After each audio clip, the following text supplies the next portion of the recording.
Decent ball in, and they have broken the deadlock. Here comes Salah sending it forward. It's Zico. Final decision is goal confirmed, free kick. Alarm bells ringing for Argentina. Messi looking to start to turn it in their favour, and they are back. It's swept in. Racing back as fast as they can. I think there is a debate because we see McAllister getting the arms of Mo Salah and turning him. So is it enough? Maybe because Mo Salah exaggerated the movement, maybe it's why the refs and the VAR decided to not giving it. But there is a debate for me, and I... Atlanta, July 7th, 2026. The World Cup round of 16. On one side of the pitch, the reigning champions, Lionel Messi. One final World Cup.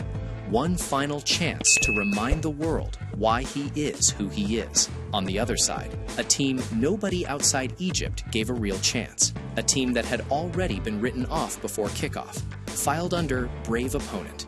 The polite phrase people use for a team they expect to lose. Egypt didn't read that memo. For most of this match, it wasn't Argentina's night.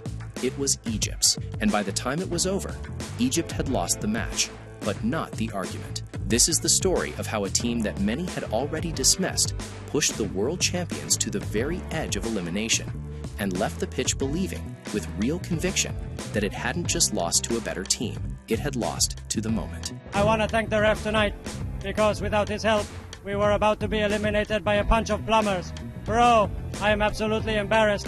The country of Argentina should be ashamed of this team. These bombs are tarnishing my legacy. To understand what happened in Atlanta, you have to understand the tournament Africa was having. Morocco walked through this World Cup unbeaten. Cape Verde, a nation qualifying for the first time in its history, didn't just show up to make up the numbers. They stunned Spain. They stunned Uruguay. They stunned Saudi Arabia. By the time Argentina met Cape Verde in an earlier knockout round, the minnow label had already been quietly retired. Egypt walked into Atlanta carrying that same energy. And they walked in with Mohamed Salah, a player in what everyone understood was likely his final World Cup. A legend of the modern game who had never gotten his signature moment on this stage. If there was ever a match for Egypt to make a statement, this was it. Argentina, meanwhile, arrived exhausted. Their previous match against Cape Verde had gone to extra time, a bruising, draining survival act. Scaloni's team had the pedigree. What they didn't have, walking into this game, was fresh legs. Egypt saw the opening, and they took it early. 15 minutes in, Egypt made the loudest possible statement. A cross whipped in from Marijuana, and Yasser Ibrahim rose above the Argentine defense to head it home. 1-0 Egypt. Decent ball in, and they have broken the deadlock. Yasser Ibrahim. Argentina, unbeaten, untouched all tournament, trailing for the first time in the entire competition. The Egyptian bloc didn't retreat after the goal. If anything, they got braver. Every Argentine possession was contested, every pass into midfield was pressured, and every time Salah got even half a yard, the Argentine backline visibly tensed. Then came the moment that should have buried Argentina's chances entirely. A penalty given to the world champions. Messi, the greatest set-piece and penalty threat of his generation, stepped up. Egypt's goalkeeper, Mohamed El Shenawi, wearing the gloves under the kind of pressure that ends careers, guessed right and saved it. It wasn't a lucky parry either. In the minutes around it, he denied McAllister and Alvarez as well. For a first half, Egypt didn't just match Argentina, they dominated the biggest moments of it.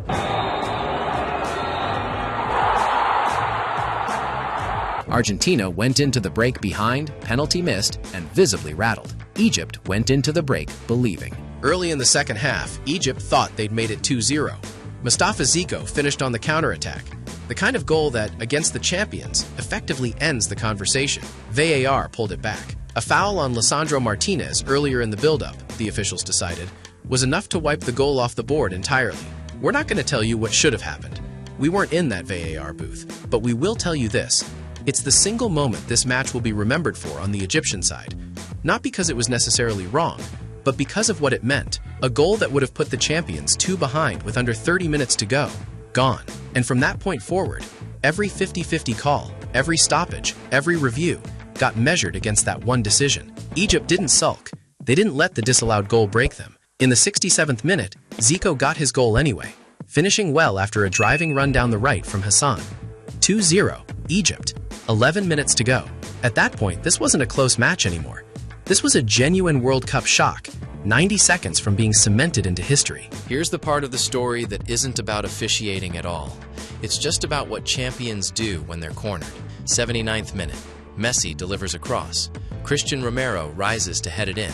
2-1. 4 minutes later, Messi himself, first time, a strike that leaves no doubt.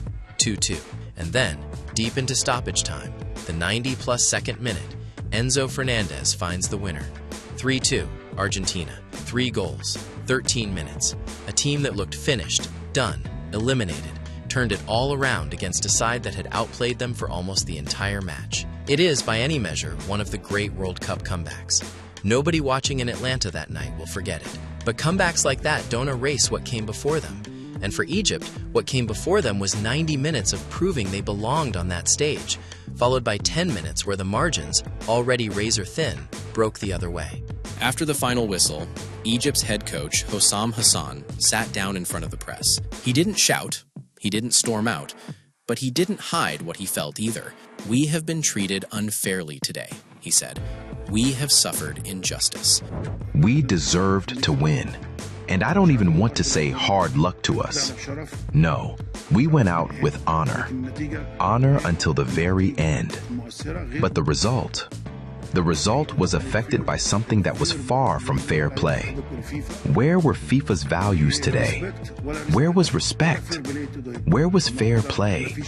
Today, there was no respect and there was no fair play. He was careful with his words. He didn't accuse Argentina's players of anything.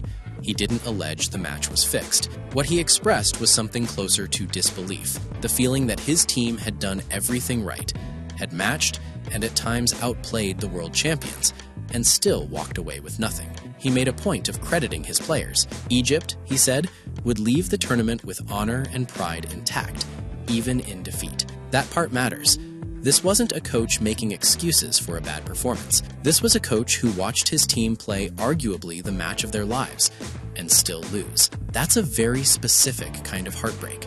Not the heartbreak of being outclassed, the heartbreak of doing enough and finding out that enough still wasn't the result. Strip away the result for a second and look at what Egypt actually did in Atlanta. They took the lead against the world champions.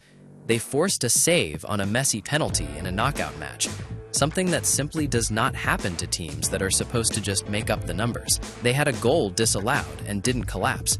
They went out and scored anyway. They led 2-0 against the best team on the planet with 11 minutes left in a World Cup knockout match. Most teams in that position don't get 13 minutes taken away from them. Most teams hold on. Egypt didn't get to find out if they would have, because Messi and Argentina decided the outcome for them. And for Mohamed Salah, in what may well have been his final World Cup appearance, this was, painfully, the closest he ever got to the moment he never quite had on this stage. Not a trophy, not a signature World Cup goal, just a team that fought as hard as it possibly could, in a match that will be remembered far longer than a routine defeat ever would be.